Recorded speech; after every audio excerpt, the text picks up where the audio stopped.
Alors dans cette vidéo, on va voir deux des lois usuelles les plus simples que l'on peut rencontrer, à savoir la loi de Bernoulli et tout d'abord la loi uniforme.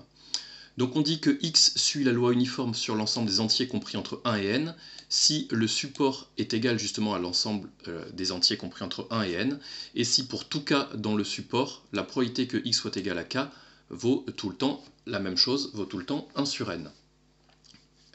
J'ai bien défini ici la loi d'une variable aléatoire, puisque vous remarquez que la somme des p de x égale k pour tout k compris entre 1 et n vaudra bien n fois 1 sur n, donc vaudra bien 1. Plus généralement, si a et b sont deux entiers avec a inférieur ou égal à b, on dit que x suit la loi uniforme sur l'ensemble des entiers compris entre a et b, si le support de x est justement égal à l'ensemble de tous les entiers compris entre a et b, si pour tout k dans le support, la probabilité que x soit égal à k est égale à 1 sur le nombre de termes, autrement dit 1 sur b-a plus 1. Pour signifier que x suit la loi uniforme, il y a une notation, c'est celle-ci, deux manières de l'écrire, et ça se lit x suit la loi uniforme sur l'ensemble des entiers compris ici entre a et b. Nous allons maintenant passer au calcul de l'espérance et de la variance. Alors on commence dans le cas particulier où x suit la loi uniforme sur l'ensemble des entiers compris entre 1 et n. L'espérance, c'est plutôt facile à retenir. L'espérance de x vaut n plus 1 sur 2. Je dis que c'est plutôt facile à retenir puisque c'est juste la moyenne entre les deux termes extrêmes du support, n plus 1 le tout sur 2. Et la variance vaut n carré moins 1 sur 12, ce qu'on peut retenir aussi sous la forme n moins 1 facteur de n plus 1 sur 12. Alors, passons au calcul de l'espérance. J'utilise pour ça la définition, c'est la somme pour k valant de 1 à n des k fois p de x égale k. P de x égale k, c'est une constante, c'est 1 sur n, donc je peux factoriser. Il me reste la somme des entiers consécutifs, ce qui vaut n plus 1 sur 2. Et après simplification par n, il me reste juste n plus 1 sur 2. Pour le calcul de la variance, je peux utiliser la formule de Koenig-Huygens. Pour cela, je dois calculer l'espérance de x carré, ce qui s'appelle le moment d'ordre 2. La formule de transfert me dit qu'il suffit de calculer la somme des k carré p de x égale k, donc moins ensuite le carré de l'espérance, donc n plus 1 sur 4 au carré. Encore une fois, p de x égale k, c'est une constante, c'est 1 sur n, donc je peux factoriser par cette constante. Il me reste la somme des k carrés, qui vaut n plus 1 sur 2n, enfin fois 2n plus 1, le tout sur 6. Moins donc le n carré plus 1 sur 4, je mets au même dénominateur le ppcm de 6 et n étant égal à 12, je simplifie ici par n, ensuite on remarque qu'on peut factoriser par n plus 1, dans le terme de gauche il me reste 4n plus 2, dans le terme de droite il me reste moins 3n moins 3, et après simplification il me reste donc juste n moins 1, bien sûr facteur de n plus 1, le tout sur 12. Pour se ramener au cas général, c'est-à-dire au cas d'une loi uniforme sur l'ensemble des entiers compris entre a et b, je peux remarquer que si x, pour se ramener au cas d'une loi uniforme, pour passer d'une loi uniforme entre a et b à une loi uniforme sur l'ensemble des entiers compris entre 1 et n, je peux remarquer que si x suit la loi uniforme sur l'ensemble des entiers entre a et b, en translatant, en retranchant a et en rajoutant 1, je peux me ramener une loi uniforme sur l'ensemble des entiers compris entre 1 et n, où n vaut alors b-a plus 1. Vous comprenez bien que la valeur minimale pour x, c'est a, du coup pour x moins a plus 1, c'est bien 1, la valeur minimale. La valeur maximale pour x, c'est b, et ici pour x moins a plus 1, la valeur maximale, c'est donc b moins a plus 1, c'est-à-dire n. Et bien sûr, chaque élément du support aura systématiquement la même probabilité, puisque c'est la loi uniforme. Maintenant, passons au calcul de l'espérance ou de la variance. Donc pour l'espérance, la formule est toujours simple, c'est a plus b sur 2, donc on reconnaît là aussi qu'il s'agit de la moyenne des deux termes extrêmes du support. Pour la variance, il s'agit de b-a fois b-a plus 2, le tout sur 12.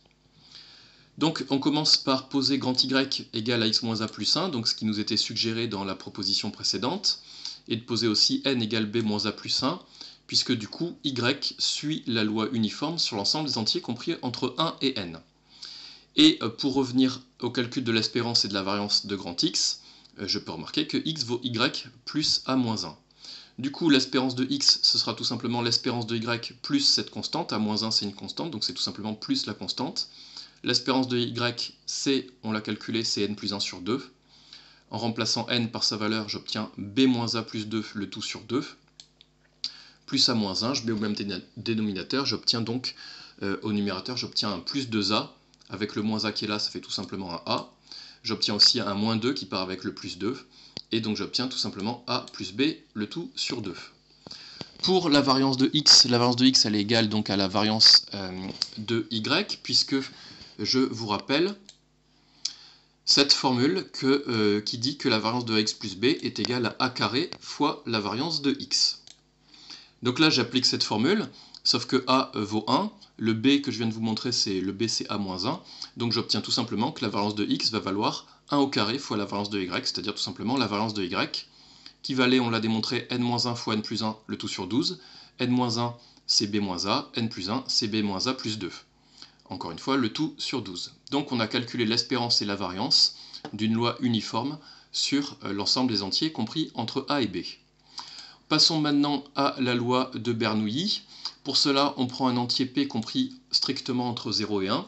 On dit qu'une variable aléatoire x suit la loi de Bernoulli de paramètre p si le support de x est juste constitué des deux entiers 0 et 1, et si la probabilité que x soit égal à 1 vale p. D'ailleurs, dans ce cas, si la probabilité que x soit égal à 1 vaut p, automatiquement, l'événement x égale 0, c'est l'événement contraire, donc sa probabilité vaudra 1 moins p.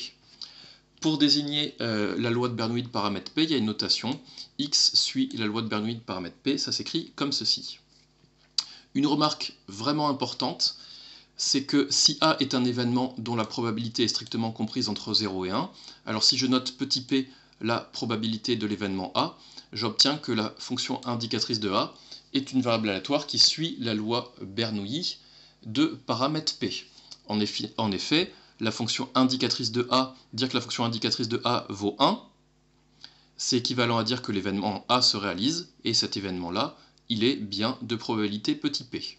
Donc j'ai bien affaire à une loi de Bernoulli de paramètre p, puisqu'elle prend la valeur 1 avec une probabilité égale à p, et elle prend une valeur 0 avec une probabilité égale à 1 moins p. La fonction indicatrice, elle ne prend que deux valeurs, 0 et 1. Passons à l'espérance et la variance d'une Bernoulli de paramètre p. L'espérance c'est simple, c'est tout simplement p, c'est tout simplement la probabilité que x soit égal à 1. Et la variance, c'est p fois 1 moins p, autrement dit, c'est le produit de p de x égale 1 fois la probabilité que x soit égal à 0. Donc passons au calcul de l'espérance. J'utilise la définition de l'espérance. J'obtiens 0 fois la probabilité que x soit égal à 0, plus 1 fois la probabilité que x soit égal à 1. J'obtiens tout simplement p de x égale 1, c'est-à-dire j'obtiens tout simplement p. Pour la variance, je vais appliquer la formule de Koenig-Huygens, donc je commence par calculer le moment d'ordre 2, qui lui aussi est égal à p. Et la variance, finalement, elle vaut p moins p au carré, donc par préfactorisation, elle vaut bien p facteur de 1 moins p. Exercice 4, quelle est la valeur maximale de la variance d'une Bernoulli de paramètre p? Donc la variance c'est p fois 1 moins p, c'est p moins p carré, et ceci c'est bien un trinôme du second degré. Donc un trinôme du second degré avec un coefficient dominant qui est négatif, donc géométriquement ça veut dire des branches orientées vers le bas. Donc ce trinôme du second degré a bien un maximum qui est atteint en moins b sur 2a, donc a ici vaut moins 1, b vaut 1, ax carré plus bx plus c, d'accord? Donc j'obtiens moins 1 sur moins 2, c'est-à-dire 1 demi. Donc la variance est maximale quand p vaut 1 demi, et dans ce cas-là, elle vaut 1 demi moins 1 quart, donc elle vaut 1 quart. Du coup, vous pourrez retenir, et ça c'est quelque chose qui est particulièrement intéressant, notamment en statistique, que la variance pour une loi de Bernoulli est maximale, le maximum c'est 1 quart, donc autrement dit, la variance est toujours inférieure ou égale à 1 quart. Dans la vidéo qui suit, nous traiterons de la loi binomiale.